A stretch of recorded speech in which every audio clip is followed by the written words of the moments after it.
Um dos temas mais polêmicos de todo o contexto no meio religioso é a questão do divórcio e do segundo casamento. As opiniões são divididas. Alguns grupos cristãos afirmam que divorciados não podem casar-se em hipótese alguma, mesmo que tenham sido traídos. Outros abrem a exceção para um segundo casamento caso haja infidelidade de um dos cônjuges. Outros afirmam que podem se casar liberalmente. E o polêmico pastor Silas Malafaia pegou o ar essa semana e disse em alto bom som: pensa num pastorzinho que gosta de estuar e de gritar. Ele às vezes parece que vai descer do púlpito, pular do altar e avançar no pescoço dos membros da igreja. Malafaia disse gritando: membros da igreja dele que se divorciarem a não ser por motivo de infidelidade e se casar novamente, serão excluídos do rol de membros da ADVEC. Apesar de eu não ser fã do Silas Malafaia, tem algumas coisas a ponderar nesse posicionamento a respeito do divórcio. Porque virou bagunça, o povo das igrejas aí afora, até pastores divorciando e casando de forma inescrupulosa. Silas Malafaia está certo ou errado nessa questão do divórcio? Em que circunstâncias é pecado? Fica você solteiro ou solteira, enrolado ou enrolada, namorando, casado ou casada, viúvo ou viúva, divorciado ou divorciada? Fica aí, volto logo após a vinheta.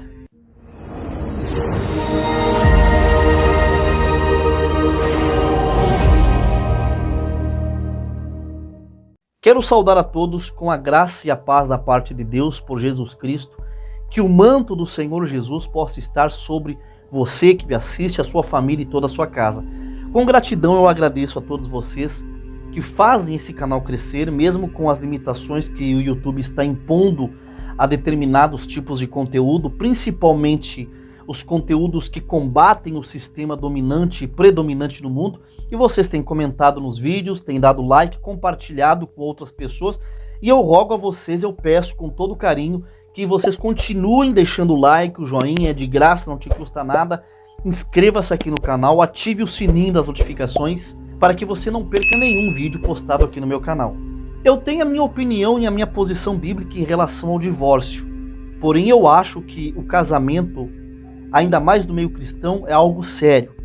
Porque eu repito novamente o que eu falei ontem. Nós cristãos fomos chamados para brilhar e não para trazer escândalos ao evangelho, que é o que está acontecendo no meio do círculo religioso. Muitos casamentos mal feitos, falta de assistência aos casais nas igrejas, casamentos de décadas se destituindo, jovens casando, interpretando errado o texto de Paulo que diz que se não aguentarem a carne e não conseguem se controlar, se casem, porque é melhor casar do que se abrasar, ou melhor casar do que arder de paixão ou desejo. Aí muitos jovens cristãos casam para o ripa na chulipa, e dentro desse contexto de casar para não se abrasar, eu vou falar aqui de uma forma mais aberta, casar porque não aguenta mais de tesão, sem haver um sentimento genuíno, uma cumplicidade, um afeto que não seja por uns dias, semanas ou meses, mas que seja por anos, até que a morte os separe.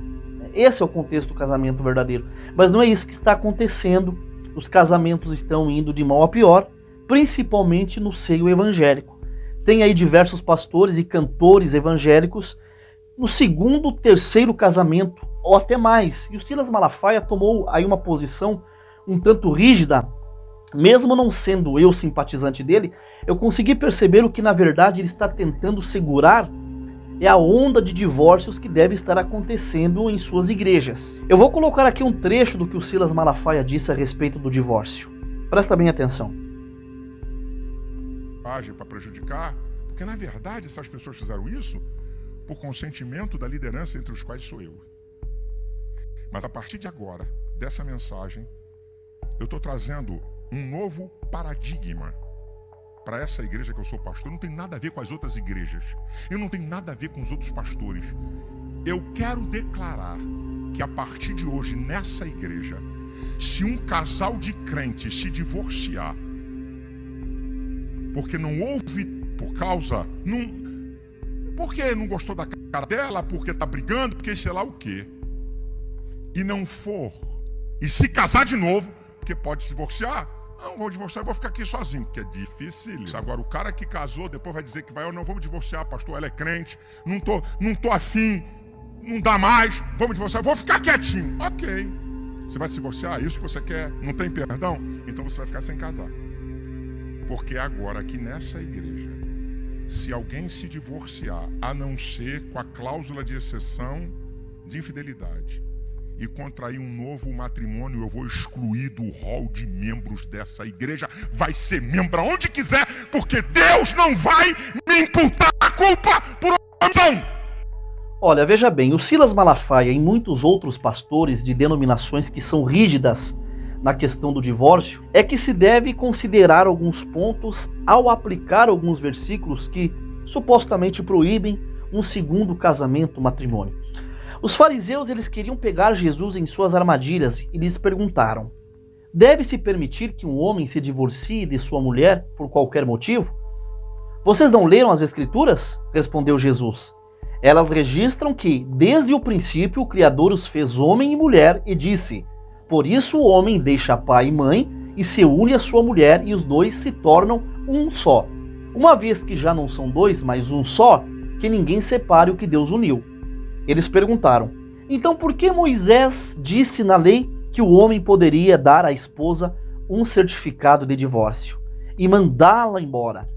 Jesus respondeu: Moisés permitiu o divórcio apenas como concessão, pois o coração de vocês é duro. Mas não era esse o propósito original.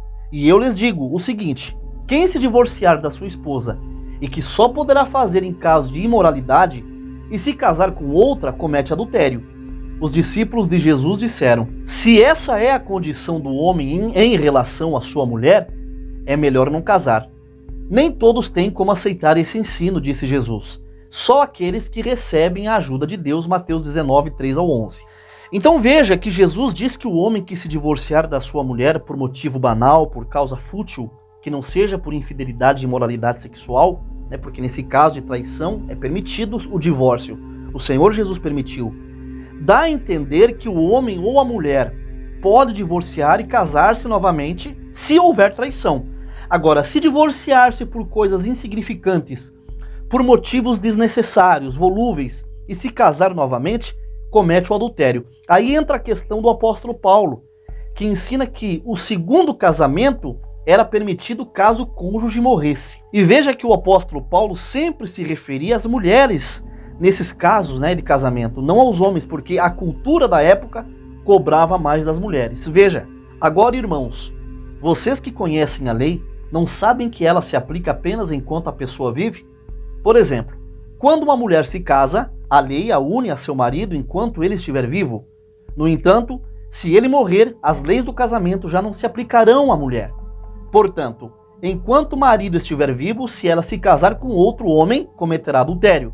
Mas se o marido morrer, ela ficará livre dessa lei e não comete adultério ao se casar novamente. Assim, meus irmãos, vocês morreram para o poder da lei, quando morreram com Cristo, e agora estão unidos com aquele que foi ressuscitado dos mortos. Como resultado, podemos produzir uma colheita de boas obras para Deus. Quando éramos controlados pela natureza humana, desejos pecaminosos atuavam dentro de nós, a lei despertava esses desejos maus, que produziam uma colheita de obras pecaminosas, cujo resultado era a morte. Romanos, capítulo 7, verso 1 ao 5. O apóstolo Paulo, ele estava usando um artigo da lei de Moisés para ilustrar o casamento dos judeus com a lei judaica, no caso a lei de Moisés, e da sua dissolução desse relacionamento da lei com a morte de Cristo na cruz e esse novo matrimônio com a graça, dessa nova união com Cristo. Paulo só estava repetindo uma das pautas da lei mosaica como ilustração acerca da graça de Cristo, que seria um segundo casamento de Deus com os homens. A lei dizia que a mulher estaria livre do marido caso ele morresse. E, portanto, se ela se casasse estando o cônjuge vivo, isso seria um adultério. Somente o viúvo ou a viúva poderia casar-se novamente. Isso o apóstolo Paulo estava falando a respeito da aliança que tínhamos com o mundo. E que esta aliança ela foi desfeita quando nós morremos para o mundo e nascemos para Deus. Mas Paulo também afirma no versículo 6 que nós fomos libertos da lei, já não estamos presos ao seu poder. Nós podemos servir a Deus, mas não da maneira antiga. Isso inclui qualquer lei que obrigue a pessoa a viver em um relacionamento infeliz. Agora vamos refletir em uma coisa. O apóstolo Paulo diz: todavia os casados mando, não eu, mas o Senhor, que a mulher não se aparte do marido, se porém se apartar, que fique sem casar ou que se reconcilie com o marido, e que o marido não deixe a mulher. 1 Coríntios 7, do 10 ao 11. Eu respeito o ministério do apóstolo Paulo, eu creio que ele deu muitos mandamentos guiados pelo Espírito Santo de Deus, porém essa questão de não se deixar o marido ou a mulher, em hipótese alguma, surge alguns problemas. Por exemplo, se for levar ao pé da letra, uma irmã com filhos pequenos, que se separa do marido, ela não pode se casar enquanto o marido estiver vivo. Eu já falei diversas vezes aqui no canal.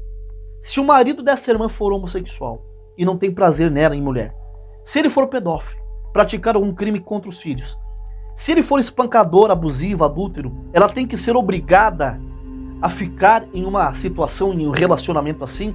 E isso serve tanto para homens quanto para mulheres, porque tem mulheres que é o Satanás, são problemáticas. Aí a mulher ou o homem é condenado a separar e proibido de casar enquanto um dos dois não morra. Claro que o casamento, tá, gente, não é brincadeira. Eu sou a favor de que se leve o casamento até o fim da vida, mas existem situações que é impossível permanecer em certos tipos de casamentos. Ninguém casa para se separar.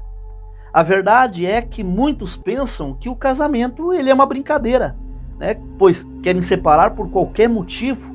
Porém, eu não estou defendendo esses casos. O que eu estou dizendo é que muitos podem ser vítimas ou até mesmo culpados nos casamentos fracassados. Muitos pecam no casamento por agir como um mau marido ou uma má esposa e terem destruído o próprio casamento ao ponto de gerarem o divórcio. Agora, existem pregadores dizendo que cristãos que casam pela segunda vez vão para o inferno. Ué, não são esses pastores e pregadores que dizem que o único pecado imperdoável sem perdão é a blasfêmia contra o Espírito Santo?